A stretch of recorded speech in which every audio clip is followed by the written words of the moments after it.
Did somebody unplug me? Where are you plugged in here?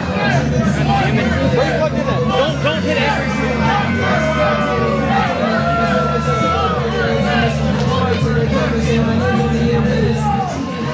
Andrew Everett makes his Mid-Atlantic Sportatorium return next on CWF Worldwide.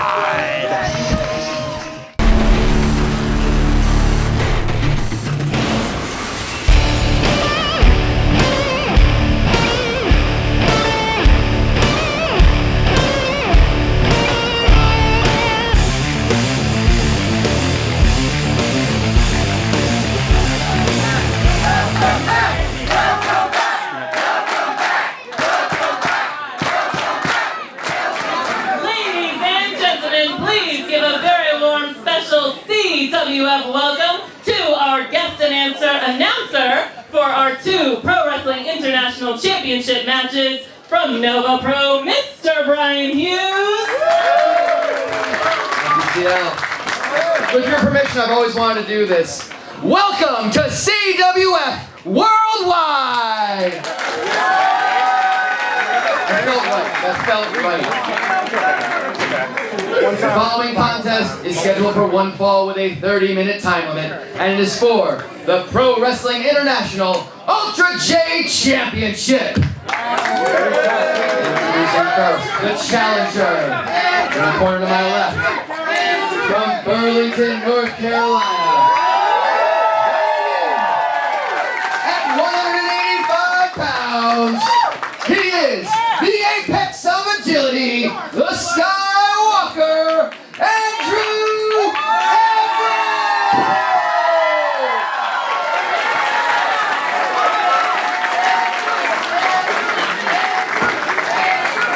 And introducing the champion in the corner to my right. Clear the middle of this ring. He hasn't started. Referee, you watch him. He's from Burlington. Hailing from a gated community, inside of a gated community, surrounded by yet another gated community in Stamford, Connecticut. He weighs in at 210 pounds, and he is the PWI Ultra J Champion. He is the champion of the 1%, Logan, Easton,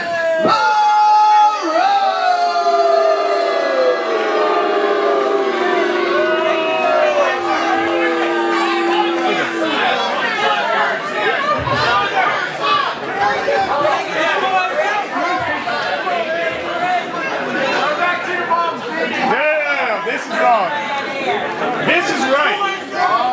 1%! 1%! 1%! Oh, I'm ready. Welcome to CWF Worldwide. Brad, Stutts, and Cecil giving away the milk for free. Scott are in the booth, and CBA is giving it all away for free as we kick off the second hour of Battlecade 18. 2 PWI Championship bouts, 2 huge grudge matches in this broadcast. And we kick things off with the return of perhaps Burlington's favorite son, Andrew Everett. Yeah, the young man who literally grew up before the eyes of the Mid-Atlantic crowd. He was a young child in the front row in the 2002 Rumble.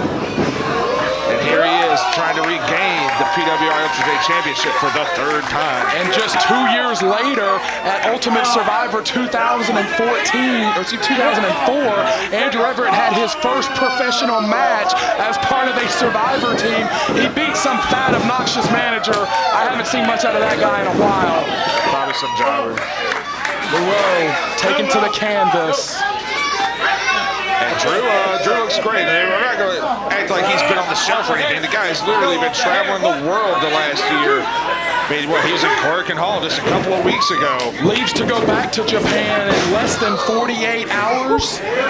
Would love to be taking the International Ultra J Championship with him. Leapfrog. Pace quickens, I think, will be advantage Everett. There's not many men on the planet that can out-quick Everett. Pop LaRoux right in the face. And for being honest, the quickness game isn't LaRoux's game. He is very much in the mold of a Nick Bockwinkel. I guess it's the best comparison I can make to LaRoux. He's a thinking man's wrestler. He's going to take his time. If he lets Drew dictate the pace, we're going to see a new champion tonight. That's absolutely who I would compare LaRoux to. A thinking man's wrestler, a cerebral, light heavyweight contender. And we see that chest of Logan is already beat up. He was in a battle at Nova Pro just 48 hours before we filmed this event. Everett, and back into the corner. And it was those sneaky tactics, for lack of a better term, of Logan Easton LaRoux that took him from contender to champion last July when he defeated Chet Sterling. Oh my God. In a ladder match at Nova Pro Wrestling. Yeah, and Logan looks a little confused as to what to do with Andrew Everett right now. Oh dear. Yeah, move, guys. Oh dear. Watch out for the VIPs. Yes, sir. Oh, God. I cringe every time Everett takes a huge chance. This crowd appreciates it. Cecil Scott, as much as we love Andrew Everett, quite frankly, there's no other way to say it. He just can't. He doesn't know any other way. He would not be himself if he did not take those incredible risks. But at some point, does Andrew Everett's body catch up with him? At some point, does one of those high-risk moves create an opening for LaRoux? Oh, there it was. There it was. And I was about to say, Andrew Everett's going to take those risks for as long as his body physically allows him to. And it may not allow him to for the rest of this match if Logan Easton LaRoux's defensive mover, bears fruit. Realistically, it is the story of every Andrew Everett match. The high risk, the insanity, either wins him the match or loses him the match with very little exception.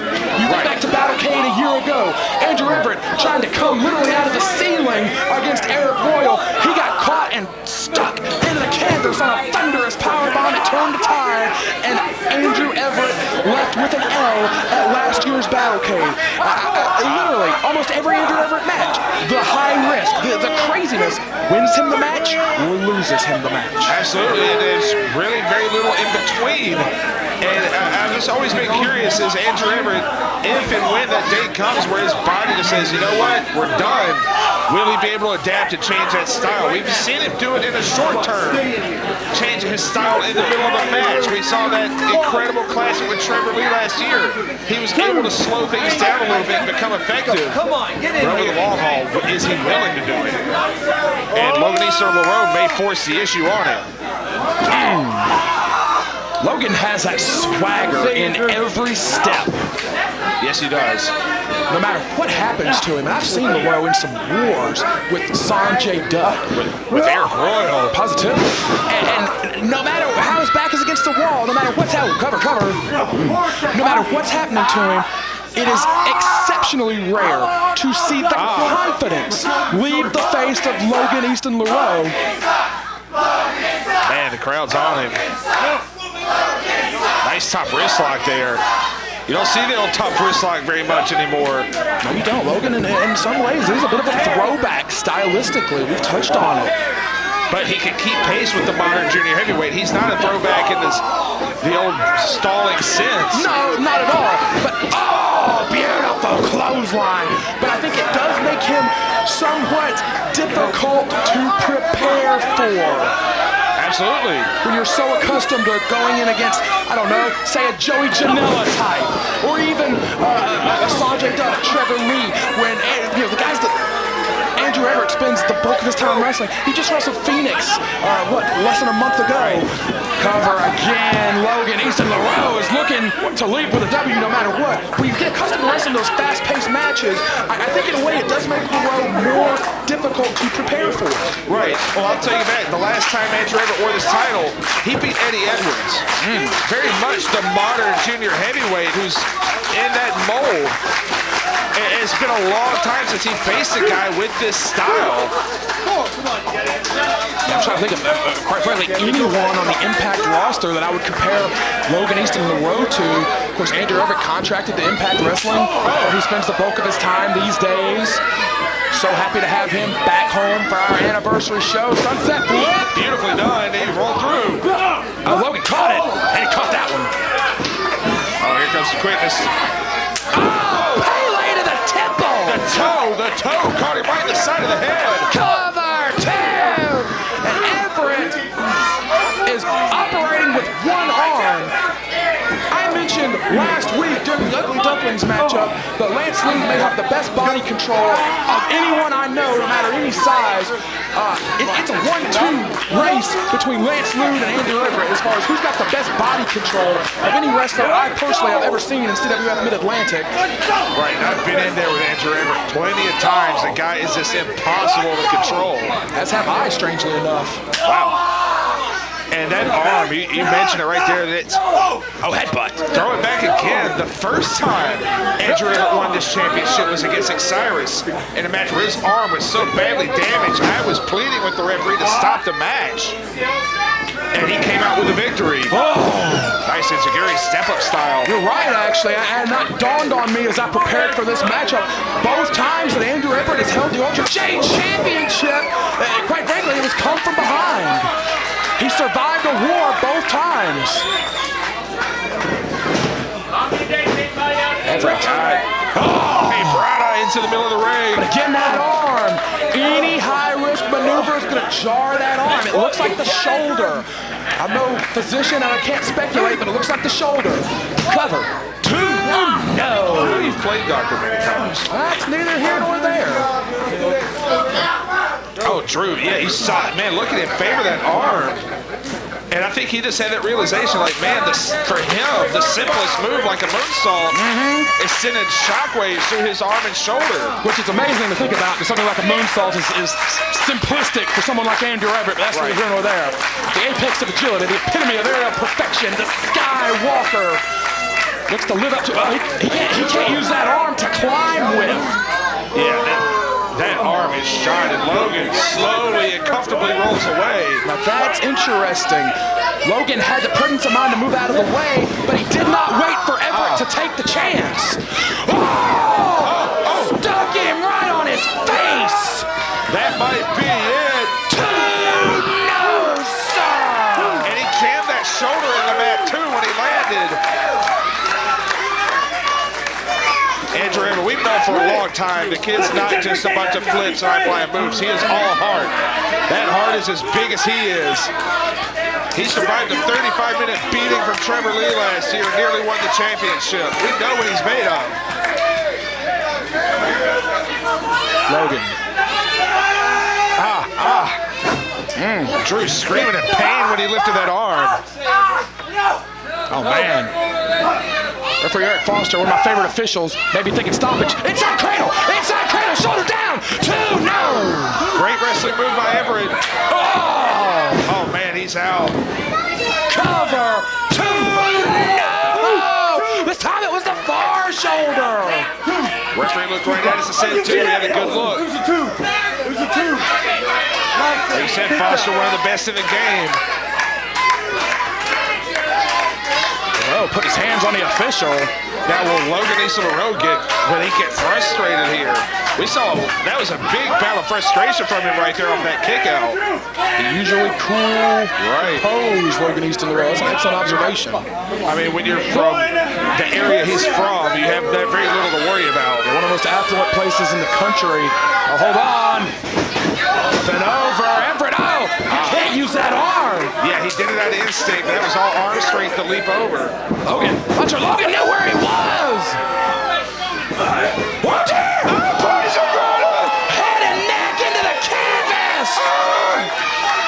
Good Lord. That's That's one of his favorite moves. He likes to follow it up either with the shooting star or the 630. We said it earlier, Everett will live or die by the high wrist. He goes no other way. He's in the lights where he spent so much time. Off the rope, Andrew. The landing, he's got it, he's got it. Go! Andrew Everett regains the Ultra-J Championship. Good God!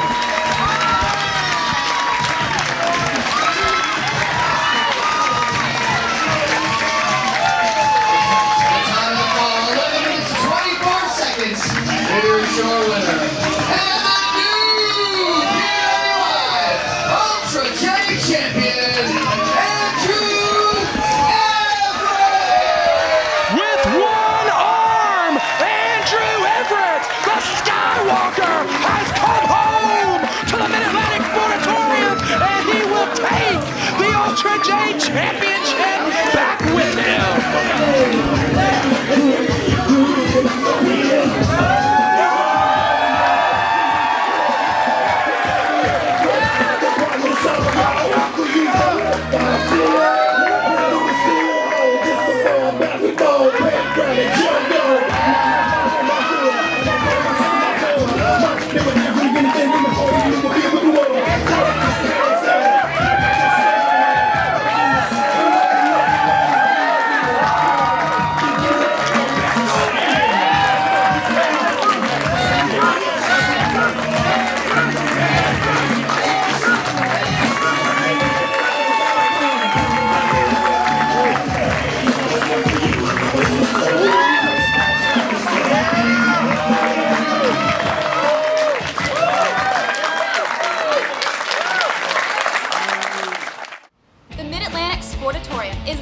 #1 venue for live pro wrestling in all of the Carolinas. But did you know that you can also rent the Sportatorium for all of your anniversaries, fundraisers, and live pro wrestling birthday parties? Check us out at CWF247.com to find out more about how you can have your events right here at the Sportatorium.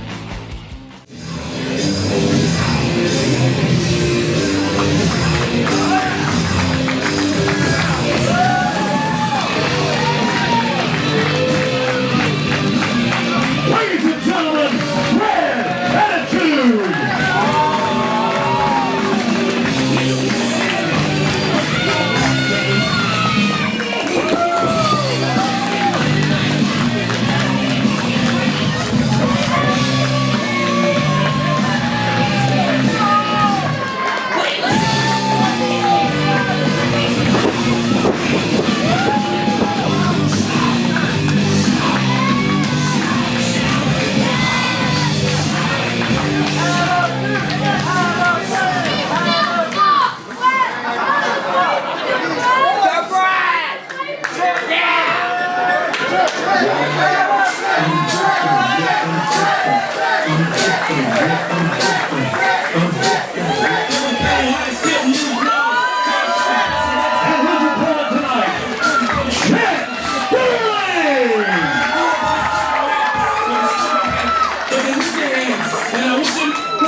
Chet Sterling goes right to Attitude. Referee Kevin Pierce calls for the bell. Cecil Scott, it is our first of two huge grudge matches on this week's episode of CWF Worldwide. Woo! Referee second. He might have it. Good Lord, he almost had him. And while we have a moment to breathe, I want to point out the jacket of Brad Attitude across the back said better than different. Battlecade X8, Attitude, a Battlecade veteran. As a matter of fact, this is the first time in 4 years that Attitude has not been in the main event at Battlecade. Quite a sore subject with the one-star Brad Attitude. Absolutely, and his last couple of years haven't been that successful. I'll come back to this point because Chet's about to fly. Man, off the top, so dangerous. Whoa, good Lord. Chet Sterling's just soared. It's been a bad couple of years for Brad Attitude, but very few men turn it on, flip the switch in these high-pressure cooker situations like Brad Attitude. He's been around the block twice. He knows what he's doing, and as much as fired up as Chet is, you're always going to feel like Brad Attitude is in control of this match. Good Lord, Sterling and Attitude fighting in this sea of people here at the Mid-Atlantic Sportatorium. They're going into the lobby. Oh, now they're going into the Cronulla suite. Oh, God. Brad Attitude is seeking cover in the Club Cronulla suite dedicated to Don and Rocky Cronulla. Oh, good Lord, Brad Attitude's on top of Dylan Hales. Watch out, Papa might take a shot up there. Watch out, Papa might club both of them. We know Papa Hales is the real shooter in this building. Good Lord, Sterling and Attitude. Referee Kevin Pierce trying to get both men back into the ring. Yeah, there's not a lot of room to move with this sea of humanity out here. First time we've ever seen violence in the Cronulla suite. Yeah, I mean, it's a luxury booth. You pay a lot of money to not get bothered up there. Oh, good Lord. Chet Sterling unloading on Attitude like I have never seen. We spoke in the Ultra J title match about Logan, Easton, Monroe typically being cool, calm, and collected. That same description applies to Chet Sterling, but no one has ever gotten under the skin of Chet Sterling like Brad Attitude. No one has ever brought this emotion out of Chet. Oh, dear. Oh, he slammed him on the floor. And that is wood. That is nothing but wood up there in that booth. Sterling may be hurt. I applaud referee Kevin Pierce for letting this match go. It's a controversial decision. I understand that, but we're getting into the high-pressure matchups here at Battlecade. It's our anniversary supercard. We are getting into some of the most heated personal issues of the entire year, and I applaud referee Kevin Pierce saying, to hell with it, let him fight. Right, you gotta let certain things go. And we're making our way back into the main arena here. No one wants to see controversial decisions on the biggest night of the year. Fans all week long have been talking to us about the state of the Mid-Atlantic Tag Team Championship. We'll have more. Ooh, hit the post. We'll have more on that on a future episode of CWF Worldwide. Dawsons are still the champions, but man, a lot of controversy over whether Zane Dawson should have been counted out or not. That conversation will have to wait for another day. Chet's got him where he wants him. Oh dear, oh dear, oh dear. That's the third or fourth time that Chet Sterling has been powerbombed on that apron. Back in October at the CWF Rumble, it took two of them to get Chet Sterling out of the Rumble match. Again at Ultimate Survivor back in November, Attitude tried to put the beating on Sterling. Attitude has been the aggressor in this rivalry ever since Chet Sterling eliminated Brad Attitude from the Rumble match. This year, the only time in history that the Mid-Atlantic heavyweight title, Brad's ultimate goal, was at stake in the Rumble match. Heads up. And nobody does it better. Brad Attitude feels Chet Sterling took that away from him. Cover two. No, sir. Right, Chet Sterling has something that Brad Attitude covets. That is a guaranteed Mid-Atlantic title shot. Anytime within the calendar year. And Brad Attitude, he feels, you remember, he tried to anoint himself as the #1 contender. He feels like it's his to take. And I don't know if beating Chet Sterling gets him any closer to that. Attitude has repeatedly, in comments on social media, referred to Chet Sterling as a gnat. Right. A nuisance, a minor annoyance. And not for nothing, he go to the neck. Yeah, Chet Sterling won the Weaver Cup. And I feel like the win here tonight would be the biggest win of his career if he's able to knock off Brad Attitude. And this is a multi-time heavyweight champion, a guy who's been to WWE. He's teamed with Dolph Ziggler. He's done all these great things. I feel like this win cements Chet Sterling if it happens. That is a huge, huge if. And if you're Brad Attitude, if he wins, he looks at it as another day in the office. To him, beating Chet Sterling doesn't really mean much. Does not see Sterling as on his level. To him, like you said, it's a net. He squashed a net that was in his way. Shoulders down, 2. No, sir. Chet Sterling still alive. Right attitude. Give a stern look to referee Kevin Pierce. Pierce was right there watching the shoulders. And do you think with attitude, with that mentality, maybe it puts him in the driver's seat where he looks at it as just another match. He doesn't have the emotion running through his body. I think you might be right. I think attitude, you know, we spoke about it earlier with Logan Easton Rowe, and I compared Chet Sterling to him. Attitude doesn't lose his cool often. Oh, man. Oh, man alive. Huge display of power from Brad Attitude. The only time you really see Attitude flustered is when he cannot control the situation. But when Attitude is in the driver's seat, oh, cover 2. No, like he is right now. He's usually pretty good at staying the course, sticking to the game plan, and just proceeding forward. Hey, you gotta remember, he manipulated Trevor Lee for the better part of a year. Until he got Trevor Lee exactly where he wanted, right? Exactly the rules that he wanted. But he still couldn't beat the champion. Right. Attitude has had to live with that for 365 days now. Right, it's like you said, it was a situation he couldn't control. And for 3 seconds, he was out of control. Man, referee. He's doing the right thing, talking to Sterling, checking for the choke. That's what I'm a little concerned about. Man, I'm watching the placement, and it's not quite a choke yet. It's a head scissor. But the bottom of the ankle, the calf, can easily slip over the throat there. Precisely. Just depending on where the referee's looking. See, right now. Oh, finally, Pierce caught him. Pierce caught Attitude, finally.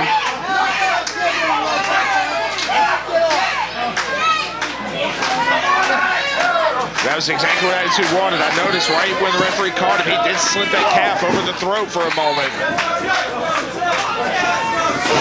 Crowd here, very much behind Chet Sterling. As they always are. This year's Weaver Cup Tournament champion. Oh, a Mid-Atlantic heavyweight title shot in his back pocket. Of course, we will see the Mid-Atlantic Heavyweight Championship defended next week right here on CWF Worldwide. First blood for the Mid-Atlantic Heavyweight title. Trevor Lee and Roy Wilkins cover again from Attitude. No. If you recall, the major speculation was that everybody expected Chet to cash in at this event, actually, before Attitude and Roy Wilkins kind of interjected into things. And a lot of the fans, the chatter was, oh man, Chet, he's going to go for the title at Battlecade. No, you're right. I had almost forgotten that. The road to Battlecade, taking so many twists and turns, as it were, but you're 100% right. The early speculation among a lot of the CWF Worldwide fans that talked to us and tweeted us with hashtag CWF Worldwide was that would be our Battlecade main event. Cover from Attitude again. Attitude may just be trying to get Sterling to exert as much energy as possible here on these kickouts. I mean, that would be his MO. Or maybe he really thinks, maybe he truly does think Chet Sterling is a nuisance. Maybe it's not a mind game. Maybe he really thinks he can beat Chet Sterling with a chin lock.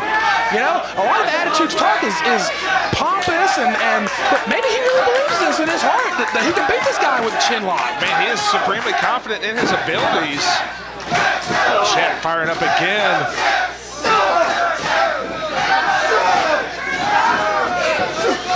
Swing and a miss. Stuck him. Great defensive thinking from Chet Sterling. That was the biggest move of the match for Chet Sterling. Man, he's had so much taken out of him, though.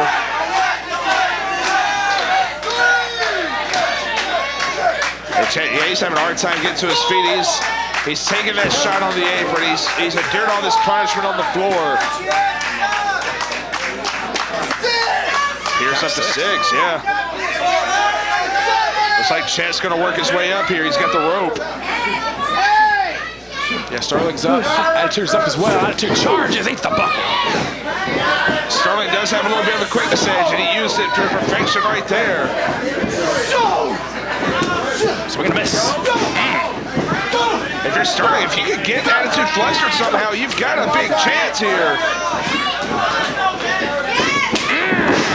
Beautiful leg lariat. And Attitude doesn't know if he's coming or going right now. That's right. Sterling using some great diversionary tactics here. Yeah, something he's added recently. He likes to do some misdirecting. Oh, he caught Attitude right on the temple. Great cover. 2. No, sir. Man, that was the old Taz Brooklyn boot there. Just came straight to the temple. Talked about Attitude, always maintaining control. I wonder what it does to the psyche of a Brad Attitude if he loses tonight here at Battlecade. A night where he feels he should be in the main event, wrestling for the Mid-Atlantic Heavyweight Championship. What if he loses here tonight to someone that he seems to feel very genuinely is beneath him? He'd probably make more excuses like he did when he lost to Trevor Lee. And that's what he does. Attitude saves himself. Great thinking there. Great thinking there. He may not have saved himself enough, though. Boom! Beautiful drop kick. He'll make excuses while at the same time trying to big league on everybody like he always does. That was a big, big separation move for Chet Sterling. We know he's not afraid to go for the dive. Oh, man. Sterling off the top. Oh, just crushes Attitude into the concrete. They caught some of the front row steel chairs as well. Sterling, now the confidence returning to his face. This is a young man that's had some big wins this year. As we talked about, won the Johnny Weaver Cup tournament. He's the current modern vintage wrestling champion, having won a fatal four-way matchup that consisted of himself, Jason the Gift Kincaid, Ray Phoenix from Lucha Underground, and Andrew Everett. Of those 4, Chet Sterling was the last man standing in the new modern vintage champion. Sterling has had quite a few big wins this year. Absolutely. Attitude manipulates the official. Should be a disqualification in my book. Referee Kevin Pierce gonna let it go. Yeah, I mean, he's kind of set the precedent. He let all that stuff go on the floor. And a veteran like Attitude knows that. Right. He knew what he could get away with in that moment. Right. Pierce gave him an inch, and Attitude took a mile. You know, it cuts both ways, unfortunately. Did you just say Spanish fly? My God. He hasn't done this in years. Attitude going way back in the playbook. Sterling would not have had this move scouted. Yeah, it's been probably 10 years since he's done this move. Oh, my God.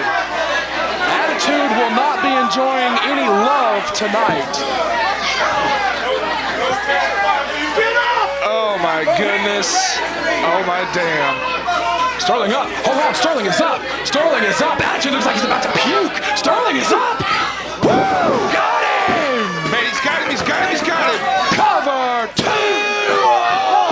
Of the foot. He somehow got that foot on the rope. The veteran know-how of Attitude may be second to none to anyone on the roster. Not just experience that Brad Attitude has, but big league experience. He knew where he was in the ring, and it paid off right there. Man, they always tell you put your body between the guy and the rope, and Attitude was able to reach anyway. Attitude again uses the rope to his advantage. He may have trouble standing after that landing. Oh, slingshot! Into the code breaker, great move. Oh, and placed him right in the center of the ring. 2, 3, no sir, no sir, no sir. Attitude expertly put Sterling right in the center of the ring and forced Sterling to kick. That was a grown man kick out by Chet Sterling. No shoulder lift up, that was full body kick out. A lot of pride on the line here tonight. On a night where perhaps the greatest champion in the history of our organization, Ric Converse, risks his career in our main event. 5 minutes remain. But before that, we're seeing honestly a modern a classic here at the end of 2017. Absolutely. On paper, this is one of the matchups that I was most looking forward to on the whole card. Oh, man. A matter of pride between these two amazing athletes and Attitude. It's a bad place for Chet to be. Yes, it is. It absolutely is. Because Attitude has a lot of tricks up his sleeve that he likes to do in that corner. Not the least of which is just a good old boot to the throat. Not to contradict what I said earlier, but I like Kevin Pierce putting the 5 count on Attitude here. As Attitude tries to contain himself, tries to get himself back looking proper, feeling good. Well, the referee has the right and the ability to kind of rein back in control of this match. Absolutely, and I think that's exactly what Kevin Pierce is doing, and it's the right thing to do. you could let it go to an extent. Oh man, we're gonna get. How's Attitude doing? They might get a hammer bomb, a Niagara driver out of the corner. Back in my day, we called it a splash mound. But Chet Sterling saves his life and maybe just ended Brad Attitude's cover. 2. No, he did not. Attitude kicks out. No, he did not. Attitude head and neck crashed into the canvas off the ropes. It was exactly the same trajectory and velocity that befell Logan Easton-Laroux in our Ultra J Championship match. That reverse rider from Andrew Everett. Logan Easton-Laroux never got up from it. Brad Attitude has not gotten to his feet yet, but he survived the cover. Man, it was a perfect storm for Chet Sterling there, but somehow Attitude finds his way to the eye of the storm, and he's called again. Caught him! Oh, or swords. Man, he booted his face into the front row. Cover 2. No, sir! What a match, what a match. Chet Sterling will not be disrespected. He will not be dismissed. He will not be looked over. And Chet Sterling knows he needs this victory for people to take him seriously as that #1 contender, to think, man, this guy can actually challenge for that championship. Attitude and Sterling, both men trying to get back to their feet. The war we are seeing here on CWF Worldwide on CWF's anniversary supercard. Attitude, go for it, no. Sterling slips out, rolling reverse, perhaps. Shoulders down, 2, no sir, no sir. It's a great wrestling move, good idea. Super kick got nothing. Oh, great thinking, 2, no. Chet is coming with some great moves, and that snuffed it all out. He wasn't watching where he needed to be watching. Attitude, 2, no. The sense of desperation is rising in Brad Attitude. You saw he could not waste the seconds to maneuver Chet Sterling back to the center of the ring. He had to go for the cover as he had it. We are less than 120 seconds away. Right, and this match coming down to the wire. No titles at stake, but neither man wants a draw here. Inverted Bulldog. 90 seconds. A move of his invention. Sterling survived it. Oh, he caught the foot. Sterling caught the foot.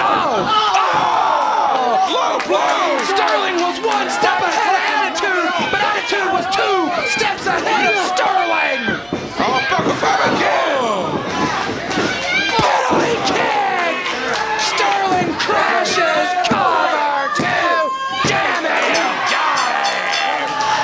Went to the eyes and the groin, but Brad Attitude leads Battlecade 18 barely with his hand raised. 18 minutes and 54 seconds. Your winner by pinfall, Brad Attitude.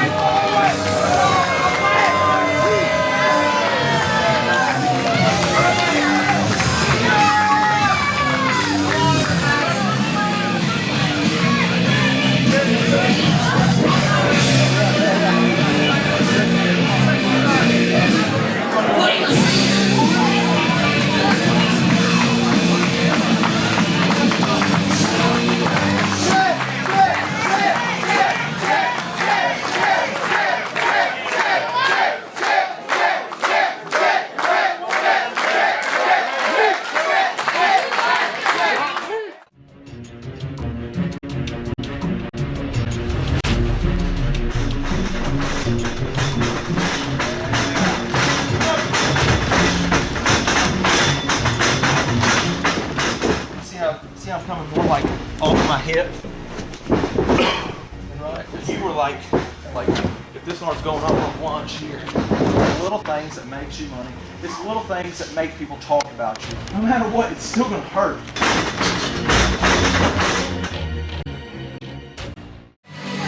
Ladies and gentlemen, our next battle scheduled for singles action. 1 fall, but 20-minute time limit. Entering the ring at this time, please welcome Cain Justice.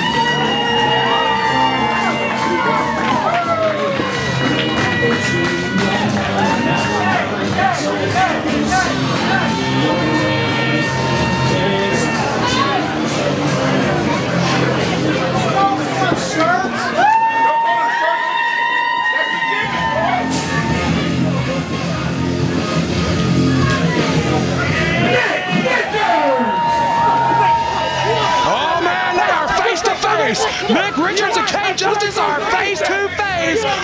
Another huge grudge match. Generations clash. There's the bell. Cain Justice swings and misses. Cain Justice has been dismissive of Nick Richards this whole time. Justice swears he will not spend his whole career in one place like Richards has done. Right, he's dismissing him, and I've said in private many times, when it matters most, Nick Richards will turn it on. Nick Richards comes to play in these big match situations. Richards said, oh dear, Oh God, German right on the top of his head. Richards said, Cain Justice, you've had a hell of a first year. So did a lot of other people. Will you be the next Andrew Everett, the next Trevor Lee, or the next Ben Tyler, the next Kid Justice? Guys who had a great rookie year and then faded into obscurity thereafter. The jury is still out on that one. Richards may be hurt. Richards may be hurt early. yeah, he took a kick to the head. Oh, Robbie Wallace checking on him early. That was a hard shot to the head. Robbie Walsh has been a controversial figure in Battlecade's past. We're happy to have him here at Battlecade 18. Richards double legs Justice on the canvas, on the mat. Will Cain Justice have an advantage? Is that a wise move? If it's a grappling match, yes, but if it's a ground and pound, I like Richards' chances here. Richards just raining elbows. But that's the key. If you're on the ground, good Lord, Cain's going to have a great chance to reverse you like he did right there. And I can tell you privately, Cain Justice loathes the idea of Nick Richards. He loathes any idea of a comparison to Nick Richards. Justice has the arm. Cross arm breaker. Justice has the arm. Cross arm breaker. Richards has got to free himself. Richards, you see him grasping to free himself, looking for anything on Cain Justice to get a hold of. But honestly, this thing has turned into an all-out sprint, and I think it's a pick-up. This could go either way, honestly, just depending on whose style wins out here. Right, the discipline of Cain Justice versus, quite frankly, the lack of discipline in Nick Richards. He may hurl his body on the concrete at a moment's notice. He may stick his finger in your eye. Nick Richards, I managed him for a number of years. Whenever I would try to come up with a game plan with him, he said, wow. let me just wing it. Let me just wing it. Oh, no. Oh, spit to the face of Richards, and it cost him. Yeah, he's got to bring, honestly, he's going to have to bring a level of fight he doesn't know he has against Nick Richards. I mean, I'm just going to go ahead and say it. Okay, look at the look. Glossy look in his eyes. Justice trying to pull himself up here. And the look in his face, that is hate. That is resentment of a man that he doesn't even know. Cutter, no. Richards loves the ace crusher. Could not get it out. He got kicked right in the face. Justice just explodes with a kick right to the face. And Justice, He says that he's fine. the ode to Trevor Lee. He loves that leaping knee strike. His trainer, whom he took to the limit in the 30-man rumble. Going for it again? No. Sir. Cutter. He goes the air. He snatched him out of the air. Justice snatched him out of the air. He snatched him out of the air into the armbar. Richards gave it up. Nick Richards gave it up. Trapped in the armbar. Nick Richards gave it up. Cain Justice played the human game of chess and got the checkmate early on Nick Richards.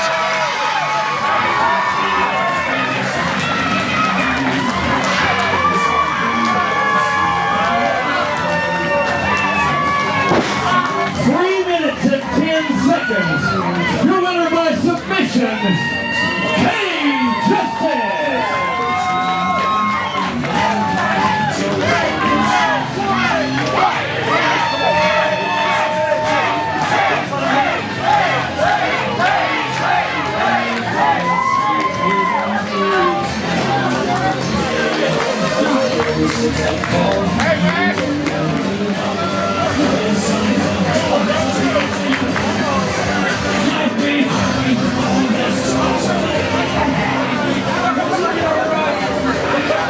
All right, Nick.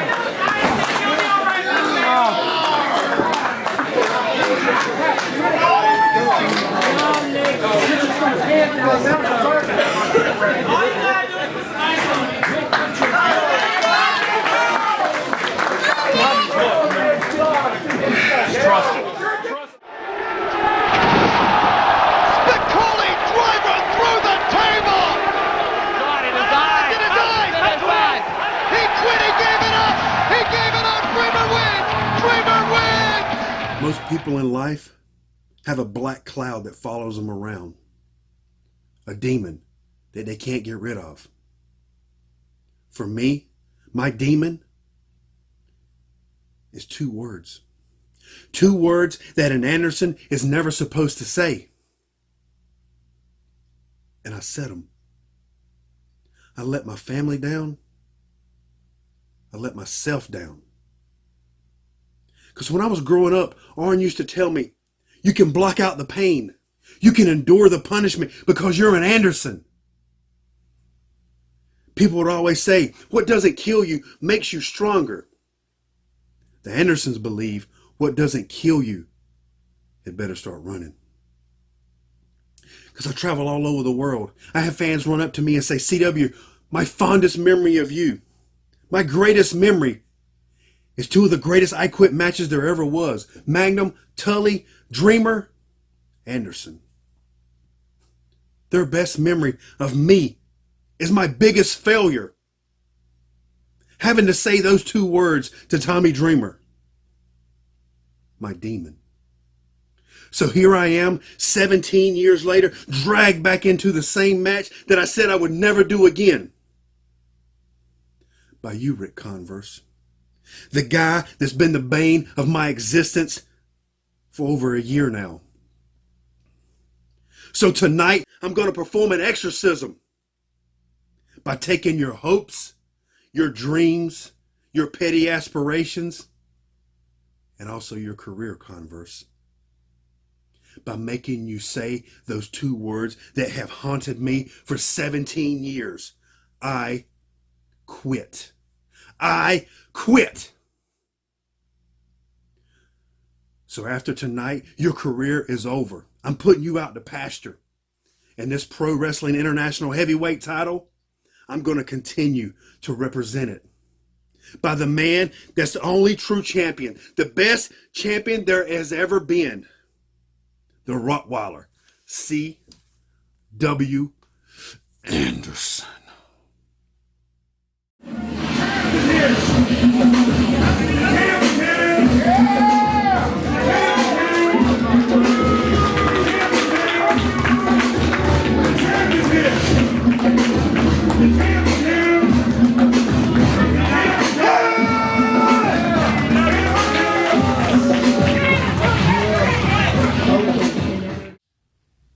So it's the morning of Battlecade 18. And just to think, in a few hours, it could all be over. From my first match, January of 1999, to winning the Pro Wrestling International Heavyweight title. And everything in between. We all come to this. For going up and down the road with my brothers, the Dynasty, all the fun nights we had. Then going all those times with my buddies in the aftermath. It's just hard to believe it could be over. I remember when I won the AWA World title from your friend C.W. Anderson over in 01 Amori. I remember beating your friend Steve Carino. I remember becoming a 6-time Mid-Atlantic heavyweight champion. All the feuds, everything led up to my feud with you. One match, one night, title versus career. For the last year and a half, you've been ducking, you've been dodging, we've been playing these games back and forth, the sneak attacks, all this. I knew the one thing that could hook you was to tap into your pride. That's why I said whatever I had to get you to accept this match. But see, all the talking, all this mess, it's done. Because in a few short hours, it's not going to be my career that's going to be over. It's going to be that Pro Wrestling International Heavyweight title back in my possession. Because see, you forget, CW. I know you a lot better than you can even remember. I know that your saying that you live by is what we do in life echoes in eternity. Well, I can promise you, the last words after this match is over that is going to echo through this arena is not going to be, farewell, Ric Converse. The last words that are going to echo through this arena are going to be you, CW, screaming, "I quit."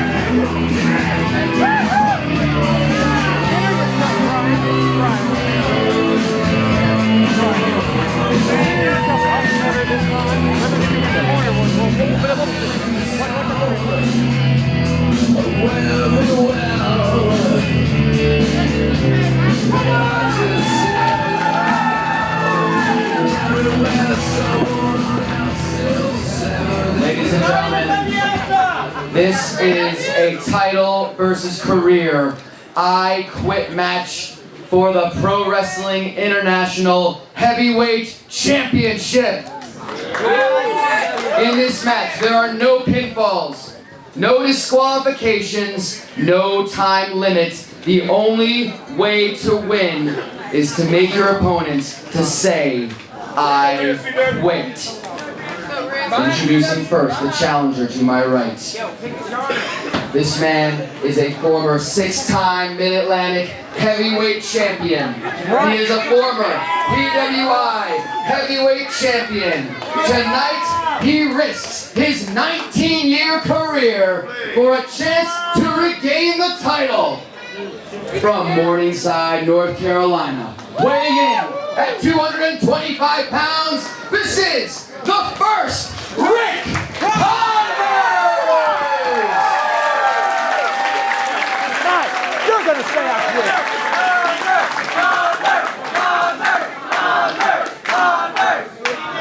And introducing the champion in the corner of the left. From Raleigh, North Carolina, weighing in at 230 pounds, he is the current reigning, defending PWI heavyweight champion, the Rottweiler CWF Anderson!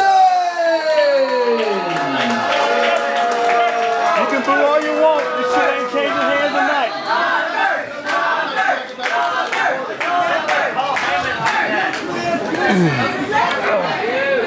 Thank you, man.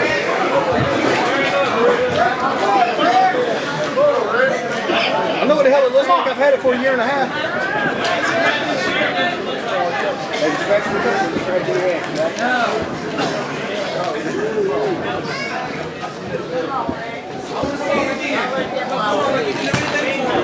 You ready, Rick? I'm ready.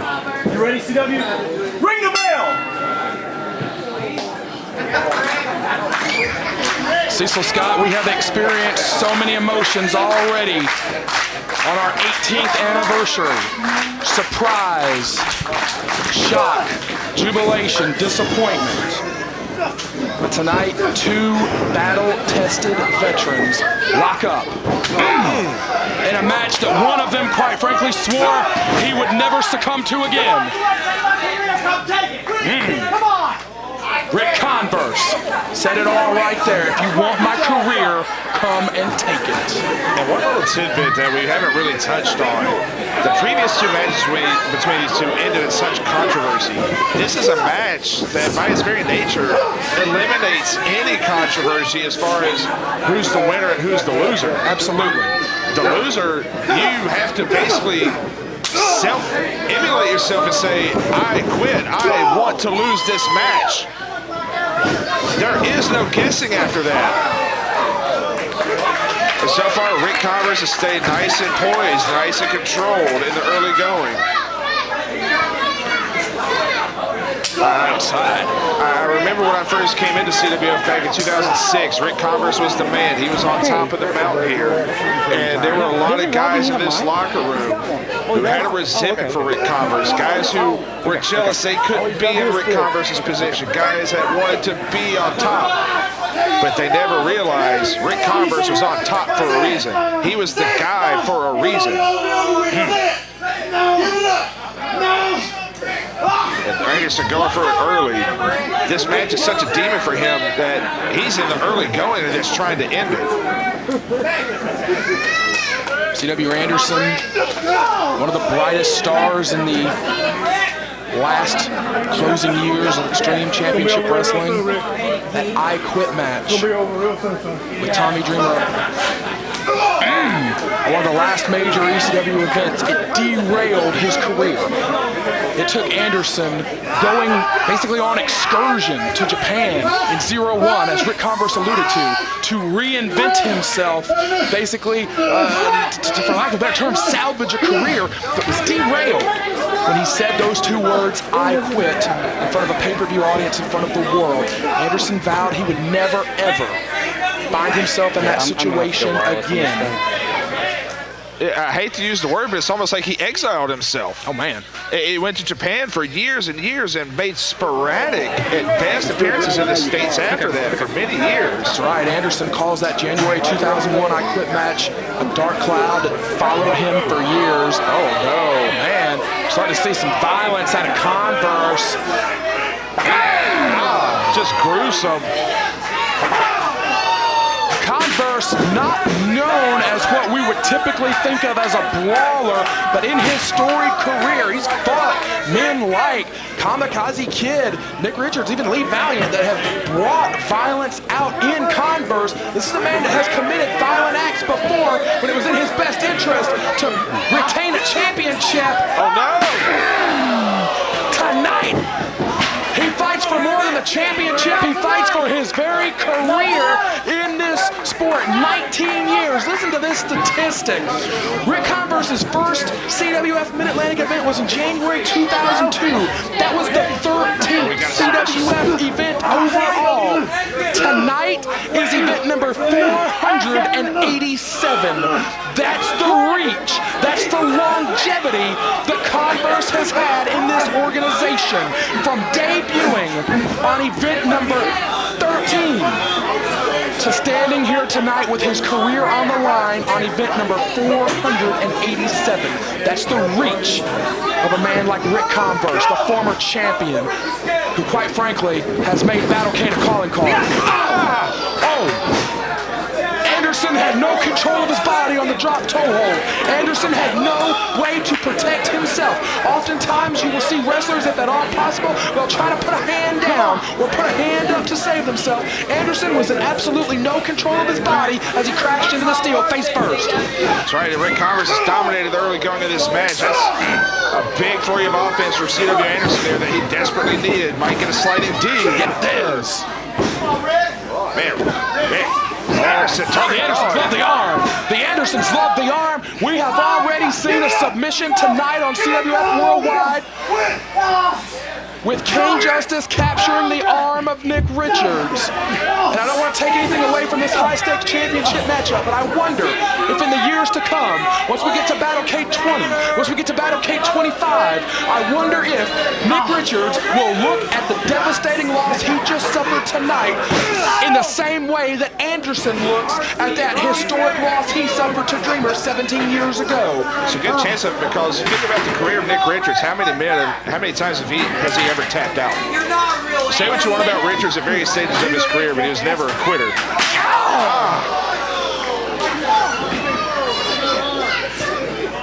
Converse may find himself in a very similar situation if he is trapped and unable to free himself.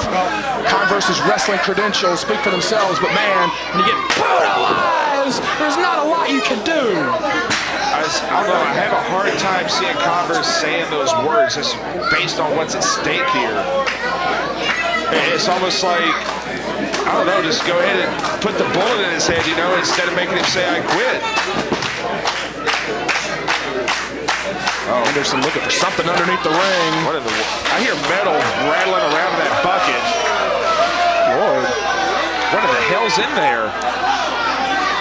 I know there's a lot of bolts and screws under the ring. There's a lot of machinery and tools. Oh, Jesus.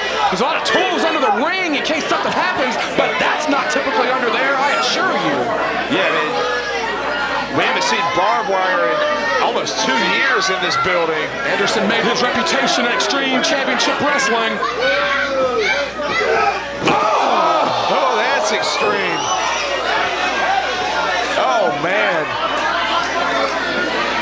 Converse showed great offense early on. Is he now in a position of self-preservation? Time will tell. Anderson.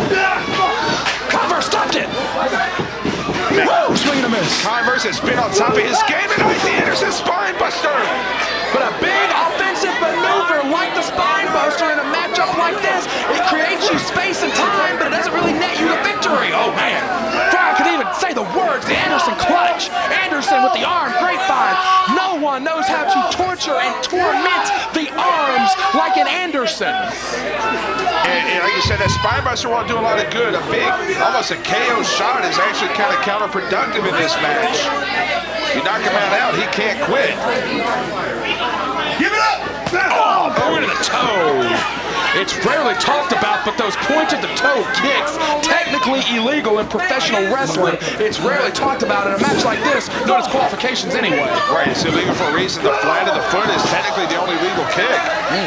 Or the insole, but man. Converse being cautious around that wire. Yes, he has been in some brutal fights in his time, but nothing like CW Anderson, a veteran of war games, a veteran of some of the most brutal matches in wrestling, including the I Quit match. Anderson will be more at home with elements, whoa, like the barbed wire, the chairs, and everything else introduced into the match. Anderson will be more at home than Converse will. Right, Converse is experienced and stuff, but Anderson, it's a matter of survival when you were in ECW back in the day. You had to know your way around this stuff.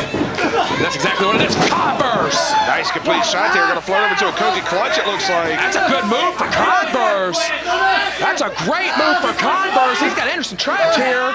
And honestly, aside from a few flurries, this has been Converse's match. Anderson is screaming never, but he's trapped in the middle of the ring. Let's talk about the history between these two men. Anderson won the title 1 year ago at Battlecade. CW Anderson was actually on some of those early CWF Mid-Atlantic events like Converse. We did not see him again for years until the 2016 CWF Rumble, where he began this heated rivalry. Converse is looking for whatever he can find underneath the ring. Anderson won the title 1 year ago. It was a very controversial decision. Converse was knocked out. Anderson was the only one in the room that realized it and locked a submission hold on Converse. It was ruled a submission, but Converse never quit. Right, he was unconscious. They had a return match back in May. Oh, man. They had a return match back in May. Converse this time locked Anderson in a submission hold. Anderson deliberately struck the referee to save himself. He did not quit. You're right, Cecil. The finality in this issue is clear. Right. No second guessing, no controversy. Dreamer and CW, that brutal I Quit match, it was the table that made the difference. Anderson went crashing through the table, and the outside of the table, oh man, the metal that holds the table together was raked across his eyes. That's what made him say I quit. Converse was pulled out of table, looking to relive CW Anderson's past. CW has got to look at that table in an I Quit match like an ex-girlfriend that he never wants to see again. That was something. He uncorked that. Anderson left, and Converse stayed on his feet defiantly. It took another hard shot to take him down. You gotta think the motivation in Converse is unparalleled. A lot of speculation that this might be Converse's last year. Right, he has dialed back his schedule considerably in the last 2 years. Through the table goes Anderson! A burst of life from the first Ric Converse, and that could be what spells the end for Anderson. This crowd 100% on their feet! Oh, Converse is looking to pull that table apart! Yeah, just like you talked about with Dreamer. Converse looking for him. What's that? It's a chain. Oh, man. Oh, across the eyes. Oh, the chain across the eyes and the mouth. A scene reminiscent of the famous I Quit match. This crowd wants to hear him quit.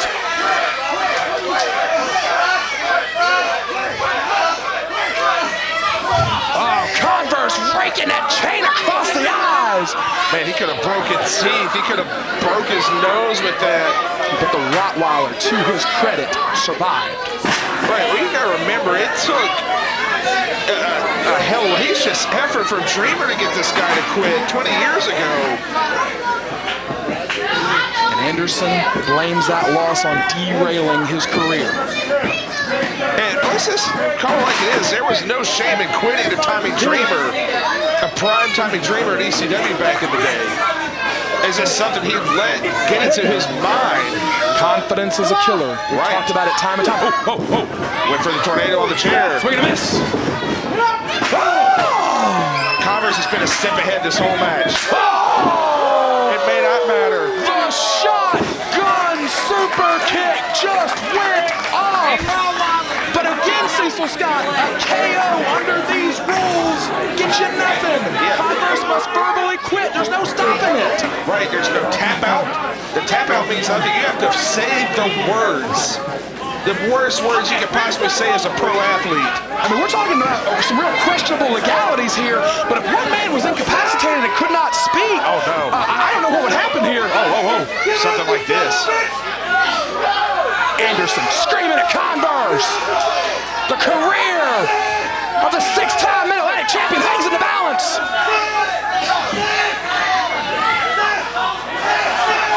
Oh, man. Oh, God! That was a glass bottle. Yes, it was! Converse with a glass bottle into the face of Anderson. Converse reaching for anything he could find. And it seems like Anderson just outfitted that bucket full of goodies for himself, and they have all backfired on him. Good God! Oh, no, the barbed wire. Anderson brought everything he could find. I wonder if there's a chess set in there. Converse has got the barbed wire. Oh, man. Anderson is trying to pull himself up. Anderson is trying to pull himself up. He can't do it. Oh, man. Oh, no. Oh, he stopped it. Anderson stopped the barbed wire. And it's dangerously close to his eye. Oh, God.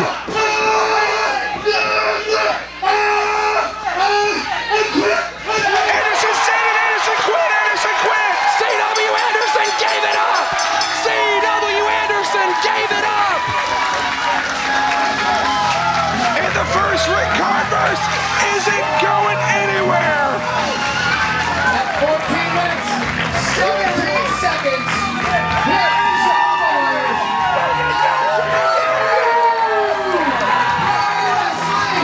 International Heavyweight Champion, Ric Converse! Well-deserved standing ovation for the two-time Pro Wrestling International Heavyweight Champion. The man on whose shoulders this organization was built will live to fight another